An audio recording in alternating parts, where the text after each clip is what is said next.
Hello student, a very good morning to all of you. In today's video lecture, we are discussing another concept, another account, that is income and expenditure account. ठीक है, तो income and expenditure account के बारे में हम पढ़ेंगे. ये बिल्कुल आपका just like profit and loss account की तरह होता है जो एंटरप्राइजेज और बिजनेस फर्म में होता है.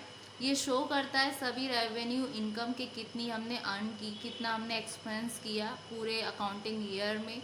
ये प्रिपेयर किया जाता है जब अकाउंटिंग पीरियड का एंड हो जाता है उस सिचुएशन में, जो कि एक्रूल बेसिस ऑफ अकाउंटिंग पर है. ठीक है, इसमें भी आपकी दो साइड होती हैं, एक तो आपकी डेबिट साइड होगी, दूसरी आपकी क्रेडिट साइड होगी. ठीक है, जितने भी इनकम और गेंस होते हैं वो रिकॉर्डेड होते हैं आपकी क्रेडिट साइड में, और जितने भी एक्सपेंसेस और लॉसेस होते हैं उनको हम रिकॉर्ड करते हैं डेबिट साइड में. ठीक है, तो आइए हम इनको इनकम एंड एक्सपेंडिचर अकाउंट के बारे में हम समझते हैं. तो सबसे पहले हम इसके मीनिंग को समझेंगे कुछ पॉइंट्स के थ्रू, बेसिक की पॉइंट्स के थ्रू. तो सबसे पहला पॉइंट आता है, it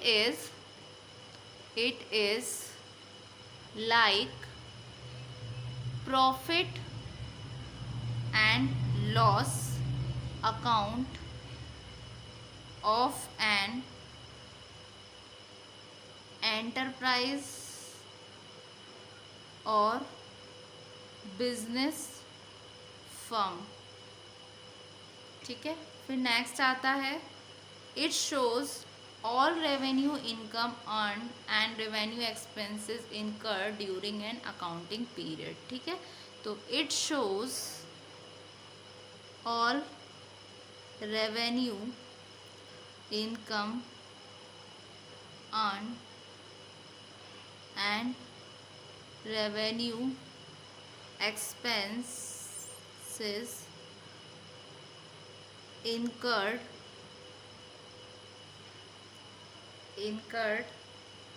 during an accounting period. उसके अलावा ये प्रिपेयर्ड कब होता है, at the end of accounting period on accrual basis of accounting. ठीक है, तो it is prepared at the end of accounting period on accrual basis of accounting. उसके अलावा ये क्या डिटरमाइन करता है रिजल्ट को, ऑर्गेनाइजेशन के ऑपरेशंस के रिगार्डिंग के ऑर्गेनाइजेशन को सरप्लस आई या डेफिसिट हुआ. ठीक है, तो इट डिटरमाइंस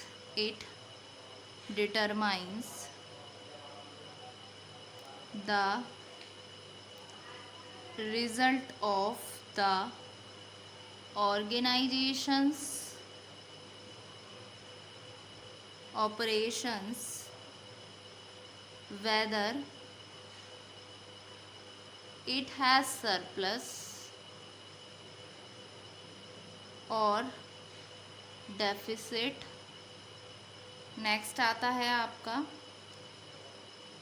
इसके दो साइड होते हैं, एक तो डेबिट साइड और दूसरा इसका क्रेडिट साइड. ठीक है, तो it has two sides, namely debit and credit.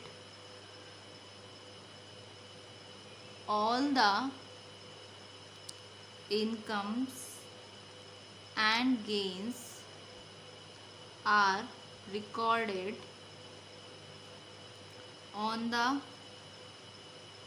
credit side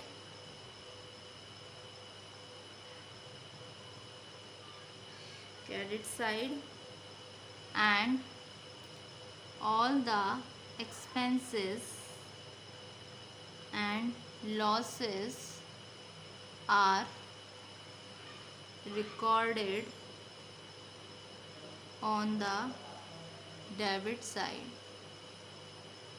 फिर जहाँ पर एक्सेस होता है क्रेडिट साइड का ओवर द डेबिट साइड, तो उसमें टर्म दी जाती है उसको नाम दिया जाता है सरप्लस। जहाँ पर एक्सेस होता है डेबिट साइड का ओवर द क्रेडिट साइड, उसको टर्म दिया जाता है डेफिसिट। यानी कि सरप्लस आया तो अधिक्य होगा, डेफिसिट आया तो कमी होगी। ठीक है, तो excess of credit side over the debit side is termed as surplus, whereas excess of debit side over the credit side is termed as deficit. फिर अगर सरप्लस और डेफिसिट होती है किसी केस में, तो या तो इसको एडिट किया जाता है या इसको सरप्लस होगी तो एडिट, और जब डेफिसिट होगा तो उसको कैपिटल फंड में डिडक्ट किया जाएगा। ठीक है, सो सच सरप्लस और deficit as the case may be is either added to or deducted from the capital fund in the balance sheet. अब बात करते हैं फीचर्स की। क्या फीचर्स होते हैं इनकम एंड एक्सपेंडिचर अकाउंट के? तो आइए, सबसे पहला आया features of income and expenditure account में नेचर। क्या नेचर है? तो ये आपके नॉमिनेट अकाउंट है जिसमें सभी रेवेन्यू एक्सपेंसेस और लॉसेस को इनकर्ड किया जाता है, और जितने भी एक्सपेंसेस और लॉसेस को इनकर्ड किया जाएगा, रिकॉर्डेड किया जाएगा डेबिट साइड, और जितने भी इनकम और गेन होंगे उनको रिकॉर्ड किया जाएगा क्रेडिट साइड। ठीक है, तो it is nominal account and therefore all revenue, expenses and losses incurred are recorded on the debit side, and all revenue, income and gains earned are recorded on the credit side। ठीक है, और इसका period क्या होता है? ये record करता है सिर्फ उन एक्सपेंसेस और इनकम्स को जो रिलेटेड होते हैं करंट अकाउंटिंग पीरियड से। ठीक है, तो नेक्स्ट आता है आपका feature period. It records only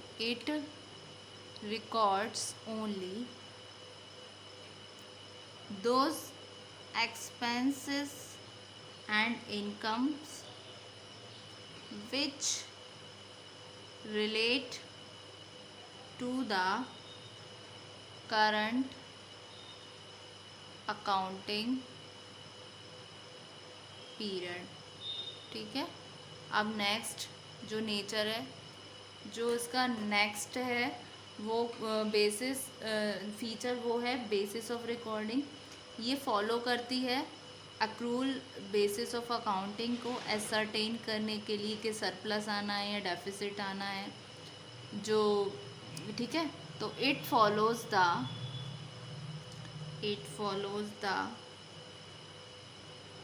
accrual basis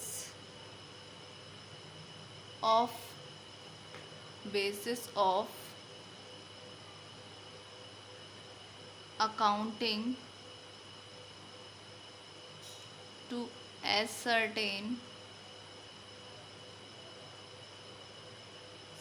surplus or deficit arising after meeting all revenue expenses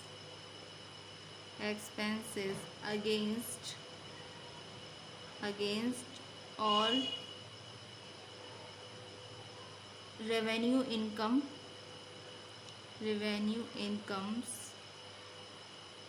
at the end of an accounting period. ठीक है, फिर नेक्स्ट इसका आता है नेचर कि ओपनिंग और क्लोजिंग बैलेंस। तो इसमें ना तो कोई ओपनिंग बैलेंस होता है, ठीक है। इसका जो बैलेंस होता है एंड का, जिसको हम सरप्लस और डेफिसिट बोलेंगे, उसको ट्रांसफ़र कर दिया जाता है कैपिटल फंड में, बैलेंस शीट में। तो opening and closing balances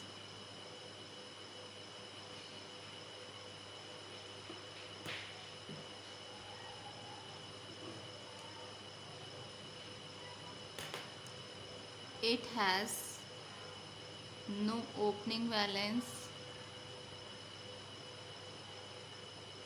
however balance at the end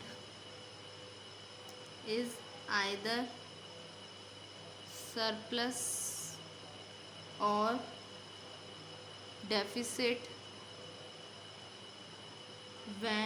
which is then transferred to capital fund in balance sheet। अब बात करें एडजस्टमेंट की, जैसे कि ये पता है फॉलो करता है एक्रूवल बेसिस कॉन्सेप्ट को। साथ ही साथ जो इसकी एडजस्टमेंट्स होती हैं वो इफ़ेक्ट डालती हैं, जिनको नेसेसरी हो जाता है रिकॉर्ड करना इनकम गेन्स एक्सपेंसेस और लॉसेस को, जो रिलेटेड होती हैं हमारे करंट अकाउंटिंग पीरियड की। ठीक है, तो ऑल द एडजस्टमेंट्स